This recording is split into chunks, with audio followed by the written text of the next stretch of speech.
Fala, galera do Med Review, tudo bem com vocês? Hoje vamos conversar sobre um tema muito importante para a prática clínica e que costuma aparecer com frequência nas provas de residência: as cervicites e a doença inflamatória pélvica. Começando por ela, pela cervicite. A cervicite nada mais é do que a inflamação no colo do útero, geralmente de origem infecciosa. Muitas vezes a paciente pode estar assintomática, mas quando existem sintomas, podemos encontrar um corrimento mucopurulento, sangramento após a relação, dispareunia. No exame físico, o colo pode aparecer hiperemiado, friável, com uma secreção purulenta se exteriorizando pelo orifício externo do colo. Os principais agentes causadores são a Chlamydia trachomatis e a Neisseria gonorrhoeae, mas também podem estar envolvidos o micoplasma, o tricomonas, em alguns casos, o vírus como o herpes simples, além de agentes inespecíficos da flora vaginal. O grande ponto de atenção da cervicite é que, quando ela não diagnosticada e tratada, ela pode permitir a ascensão desses micro-organismos para o trato genital superior, abrindo o caminho para a doença inflamatória pélvica. Por isso, é tão importante a gente reconhecer essa fase inicial e instituir o tratamento adequado. E mesmo que assintomática, o tratamento vai ser com azitromicina em dose única para clamídia e ceftriaxona para o gonococo, sempre lembrando de tratar os parceiros. Para tratar a cervicite, então, a gente vai usar a ceftriaxona 500mg intramuscular dose única, mais a azitromicina 500mg, 2 comprimidos via oral dose única. Antigamente, pessoal, o ciprofloxacino era bastante utilizado nos esquemas para tratamento de DIP, especialmente para cobertura contra o gonococo. Mas hoje ele não é mais recomendado como uma primeira opção. E por quê? Basicamente porque houve um aumento importante da resistência do gonococo às quinolonas, inclusive ao ciprofloxacino. E isso comprometeu a eficácia dos esquemas e levou as principais diretrizes, como a do CDC e da Febrasgo, a abandonarem o ciprofloxacino como uma escolha inicial. O antibiótico de eleição, então, para tratar o gonococo passou a ser a ceftriaxona em dose única intramuscular. E sempre associar também a azitromicina para cobrir a clamídia. O metronidazol a gente pode utilizar para cobertura para anaeróbicos, caso haja algum corrimento de odor fétido. Eu vou usar mais um tempinho da aula aqui, pessoal, para ressaltar sobre a infecção por Chlamydia trachomatis, que é uma das causadoras de cervicite.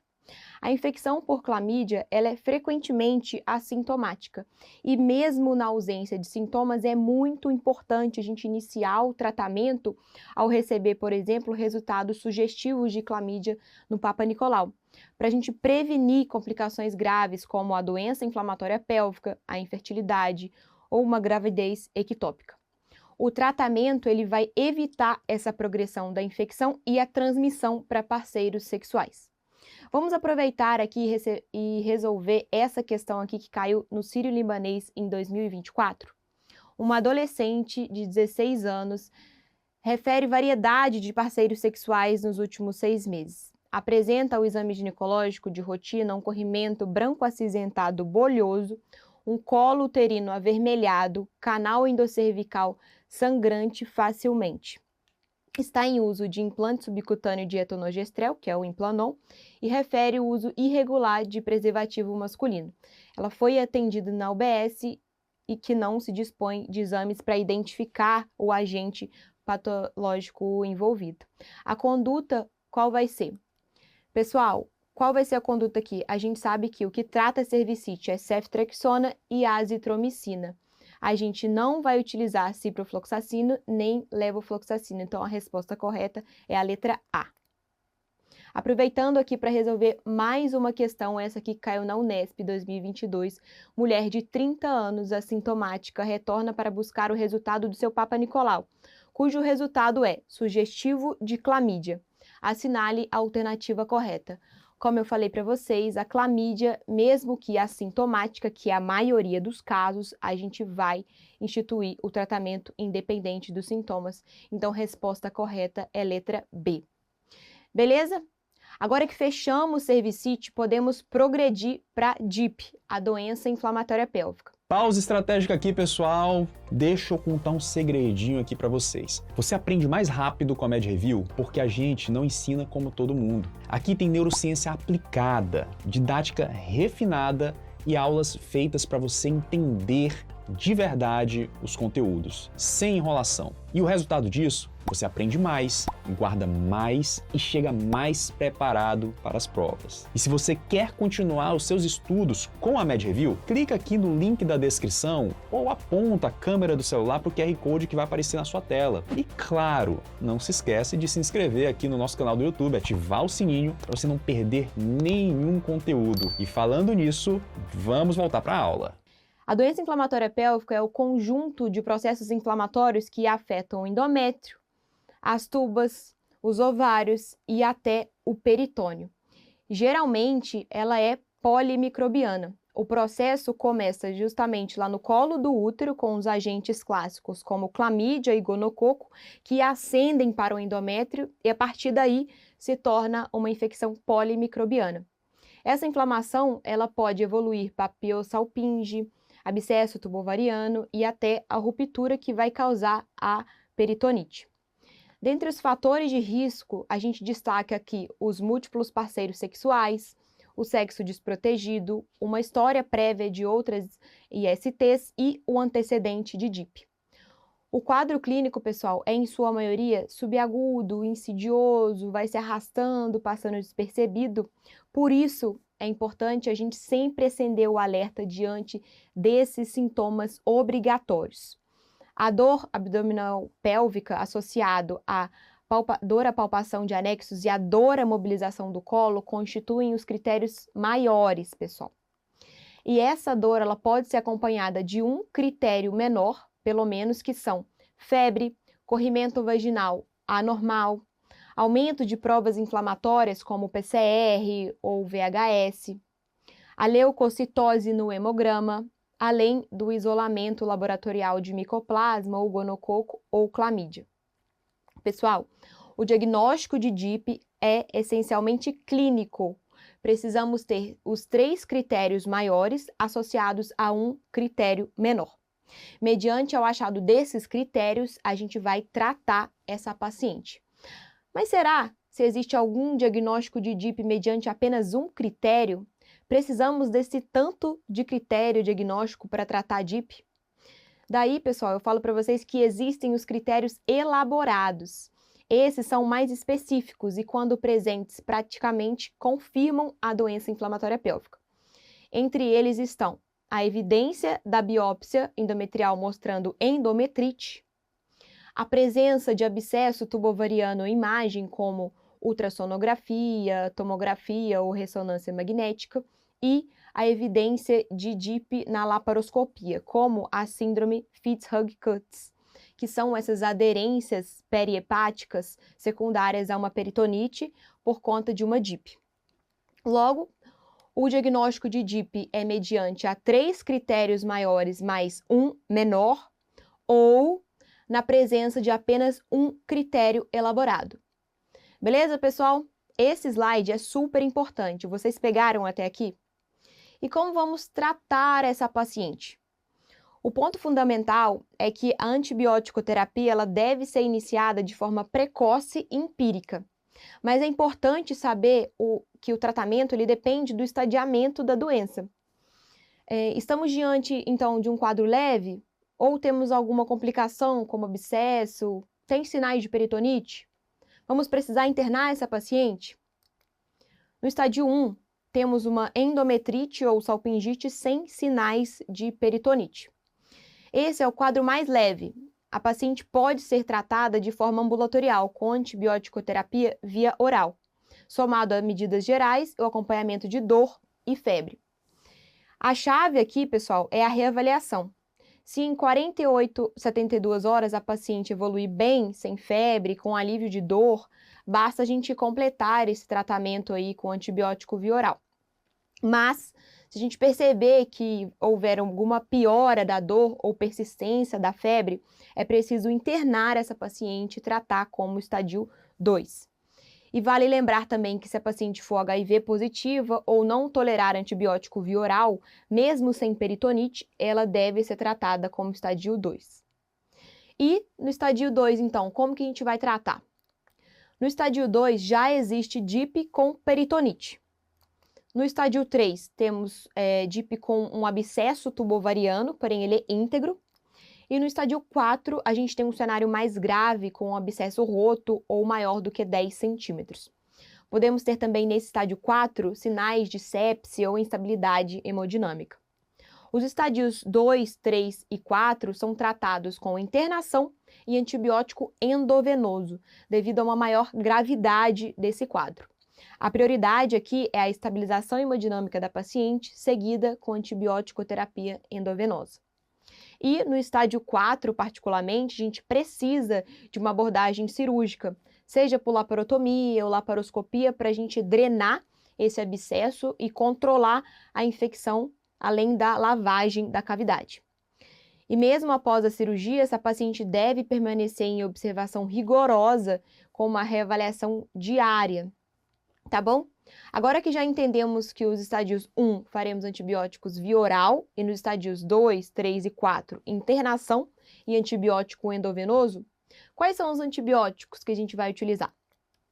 Nos casos leves, o tratamento ambulatorial ele pode ser feito com ceftriaxona intramuscular associada a doxiciclina e o metronidazol por 14 dias.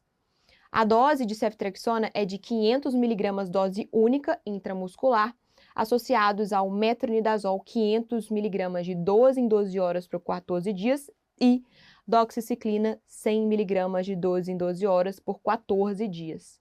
Sendo importante orientar essa paciente a retornar ao PS em 48, 72 horas para a gente reavaliar.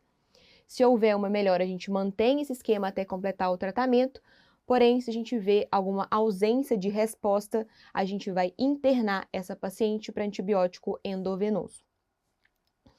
A internação e antibiótico endovenoso, então, a gente vai fazer nos casos a partir do estádio 2 e nos casos de DIP na gravidez, nos casos também de ausência de resposta e nos casos de pacientes imunossuprimidas. Tendo em vista que nesses cenários a gente precisa ter mais cautela, a gente precisa ficar mais de olho devido aos riscos maiores. Pessoal, aqui eu trago para vocês as recomendações do Ministério da Saúde e da Febrasgo, sendo mais importante do que as doses, vocês entenderem o porquê de cada um. E apesar de pequenas diferenças, o objetivo final é sempre o mesmo. O Ministério da Saúde, então, ele recomenda como primeira opção a ceftriaxona, metronidazol endovenosos, sendo a ceftriaxona 1 grama endovenoso uma vez ao dia e o metronidazol 400 mg de 12 em 12 horas, somados a doxiciclina 100 mg via oral, pessoal, a cada 12 horas por 14 dias. A doxiciclina, ela é sempre via oral na DIP, tá bom, pessoal? Já a Febrasgo também recomenda essas 3 doses como a primeira escolha, porém com algumas diferenças. A ceftriaxona 1 grama de 12 em 12 horas e o metronidazol 500 mg de 8 em 8 horas. O metronidazol ele pode ser substituído pela clindamicina 900 mg de 8 em 8 horas, pois ambos cobrem bactérias anaeróbicas. Por isso, a Febrasgo recomenda ou o metronidazol ou a clindamicina. E a doxiciclina, eles recomendam da mesma forma que o Ministério da Saúde. E caso a paciente possua alguma alergia, ambos concordam que a alternativa, que praticamente cobre tudo na ginecologia, que é o esquema com clinda e gentamicina endovenosos. Essas pacientes iniciam um tratamento no âmbito hospitalar endovenoso com um tempo mínimo de internação de 24 horas. À medida que a paciente melhora e não apresenta o quadro de temperatura elevada, o esquema pode ser trocado por via oral e sendo completado os 14 dias aí com o tratamento via oral. É essencial, gente, a gente orientar o tratamento da parceria sexual, já que os agentes da cervicite, principalmente a clamídia e o gonococo, são os mesmos que iniciam essa cadeia infecciosa. Além disso, a gente deve aproveitar a oportunidade para rastrear outras ISTs, como HIV, sífilis e as hepatites, e reforçar a importância do sexo seguro. Um ponto que gera muita dúvida aqui, pessoal, é o que fazer quando a paciente com DIP tem um DIU. Antigamente, se pensava que o dispositivo ele deveria ser retirado imediatamente. Mas hoje, a gente sabe que isso não é necessário. O mais importante é iniciar a antibiótico-terapia adequada o quanto antes. E se a paciente evoluir bem, a gente pode manter o DIU. A retirada ela vai ser considerada se houver falha no tratamento clínico após 48, 72 horas de tratamento. O tratamento ele é feito igual, né, de acordo com as demais formas, e apenas se não houver essa melhora clínica, aí sim a gente vai considerar a retirada. Essa é uma questão que costuma aparecer muito em prova, tá bom, pessoal? Para a gente determinar essa conduta. As complicações da DIP podem ser graves e são cobradas em provas, que são a infertilidade, a dor pélvica crônica, ou uma gestação ectópica, ou um abscesso tubo-ovariano roto com risco de sepse. O risco de infertilidade, pessoal, ele aumenta de acordo com o número de episódios de DIP. Por isso, quanto mais precoce for o diagnóstico e o início de tratamento, menor são as chances de sequelas. Para concluir, a cervicite, então, é a fase inicial, frequentemente silenciosa, mas que abre o caminho para a DIP. O diagnóstico da DIP é clínico, baseados na dor pélvica, dor à palpação de anexo e dor à mobilização do colo, e o tratamento deve ser iniciado precocemente, e empírico e com amplo espectro. E, principalmente, nunca podemos esquecer da prevenção, que passa pelo rastreio das ISTs e o uso de preservativos. Agora, pessoal, vem a parte mais importante, transformar esse conteúdo em um aprendizado sólido. Façam bastante questões, é assim que vocês vão treinar o raciocínio clínico. Revisem os flashcards, eles ajudam a gente a revisar rapidamente e manter a memória ativa a longo prazo. A consistência vence a pressa e cada questão feita, cada revisão de flashcard é um passo a mais na sua preparação. Sigam firmes que o resultado vem. Até a próxima aula. Se uma aula já te fez entender tudo isso com facilidade, imagina um cronograma completo, desse jeitinho, até a sua prova. No Extensive da Med Review você tem uma didática afiada, com base em neurociência, aulas diretas, sem enrolação, um KeyBank comentado com milhares de questões, milhares de flashcards inteligentes, e-books, tudo isso com um preço acessível e justo. Quer estudar com a Med Review? Clica aqui no link da descrição, ou então escaneia o QR Code que está aparecendo aí na sua tela. E claro, se você ainda não se inscreveu aqui no nosso YouTube, tá esperando o quê, cara? Se inscreve, ativa o sininho e vem pra Med Review.